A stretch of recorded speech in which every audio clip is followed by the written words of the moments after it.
আসসালামু আলাইকুম রহমতুল্লাহ।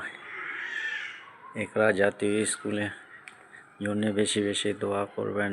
আপনাদের কাছে আবেদন, আমরা যাতে বাচ্চাদেরকে সুন্দর শিক্ষিত করতে পারি।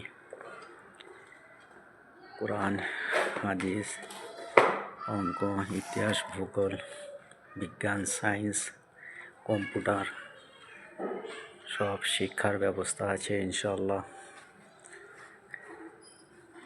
যাতে আমরা বাচ্চাদেরকে সুন্দর শিক্ষা দিতে পারি। এই আপনাদের কাছে দোয়ার জন্য আবেদন করতেছি। স্কুলের জন্য বেশি বেশি দোয়া করবেন, যাতে আমরা বাচ্চাদেরকে সুন্দর শিক্ষিত করতে পারি। জাতীয় স্কুল।